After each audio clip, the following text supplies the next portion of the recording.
Hi there, it's Nicole for the Pretty Pink Posh August 2015 release blog hop, and I've used the Storybook 1 die here to create this fun little scene with these giraffes from W+9. To start, I am going to stamp the giraffes and birds from the W+9 Party Animal stamp set on some watercolor cardstock. This is the Tim Holtz Distress cardstock. I'm using Ranger Archival Jet Black ink to stamp these images. This is a great ink if you're going to use some watercoloring techniques, as it won't run.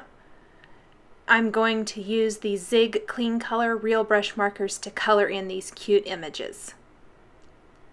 So once I get all of these stamped, I am going to start coloring in the giraffes. I'm only going to show coloring one of them.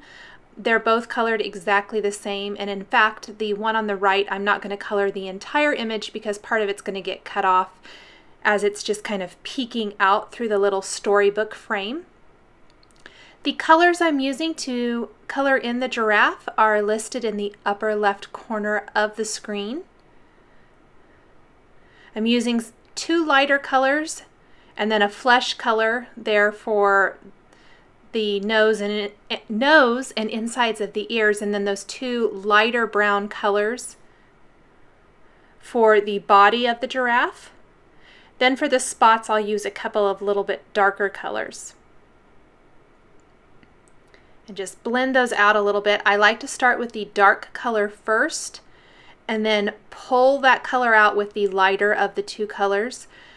With these markers, it's going to give you a watercolored look as that ink dries, so I try not to go over any of those areas too many times. Unlike Copic markers, which are alcohol ink based and you can go over them as many times as you need to, I wouldn't recommend doing that with these markers, as it could eventually cause the paper to start to pill. I did add a little bit of dark up there and blended it out a tiny bit too. If you let the ink dry a little bit, you can go back over a little if you need to. Go ahead and color in the feet down here and the hooves. I ended up darkening up the feet a little bit. I think I thought they were a little too light, plus I missed that spot there along the bottom. So I went and filled that in. I'm going to add that dark, and you can see the ink already starting to move because the paper is still wet, and then I'll blend that out real quick.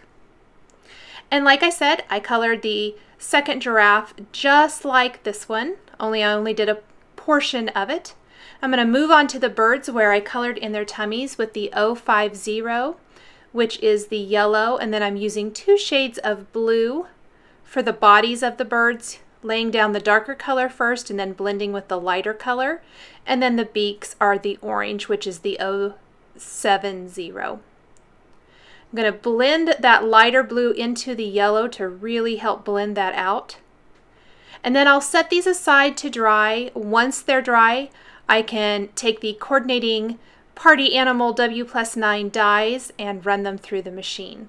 I'm going to go ahead and take another sheet of the Tim Holtz watercolor cardstock and use that Storybook 1 die from Pretty Pink Posh. I'm going to line it up on those three sides so it kind of has an equal distance on those three sides, and then cut it out from that watercolor cardstock. Go ahead and pop it out. Now, to get that last side, I could leave it like this if I wanted to and create a shaker card or whatever, or I just trimmed up that bottom edge so that I could have a little panel for my card. Here's where I die cut all of the Party Animal little critters using the coordinating dies. I taped them up, or taped the dies to the images with some post-it tape to hold them in place while I ran them through the machine. The inside pieces from the Storybook 1 die, I'm going to take a couple of colors of Distress ink, the Cracked Pistachio, and also the Twisted Citron inks, and blend those together to create some fun, colorful backgrounds. The majority of this card is white, so I want to add a nice punch of color back behind those cute critters. And this is kind of my favorite color combination of the moment. I love these two Distress inks together. They're both newer inks for 2015, and I love both of them. So I'll get those blended out really well. I'm going to just blend the middle or mid-size panel just a tiny bit with the cracked pistachio, and then go in with the twisted citron and pull more of that color into this panel. And you'll see why once I start putting the card together. And then for my final panel, the small panel, which is where I will be stamping the greeting for the card, that is going to be entirely the cracked pistachio ink.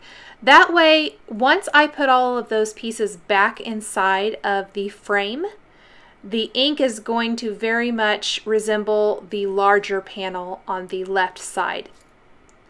I wanted to make sure I didn't have a whole bunch. I wanted it to go from the cracked pistachio on the bottom to the twisted citron on the top. I'll ink up the greeting also from the Party Animal W+9 stamp set and stamp that right there on that the smallest panel. And then the balloon string I'm going to stamp on the largest panel. I'm just going to I've set my critters in place so I could make sure everything fit.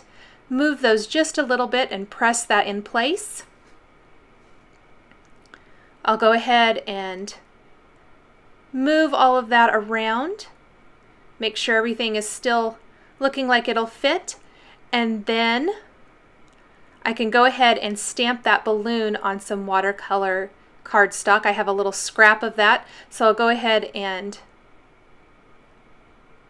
stamp on my balloon here. There's just a little bit of a partial string that will be covered up once I place the colored and die cut balloon on that. But I want that little piece of balloon string to be stamped on the background, and then I'll stamp the balloon itself on that scrap of watercolor cardstock and take 3 colors of pink to color in a really bright, vibrant balloon. I'm only going to be using a portion of this. I colored a little bit more than I thought I needed just because I wasn't sure exactly how much of the balloon was going to be shown on the card. And I chose to go with something really bright and different from any of the other colors, from the background colors to the birds or the giraffes, because I wanted a real pop of or punch of color onto the card. Again, I'm worked my way from the darkest to the lightest, pulling out the darker color into the lighter color, and then I die cut the balloon using that coordinating die.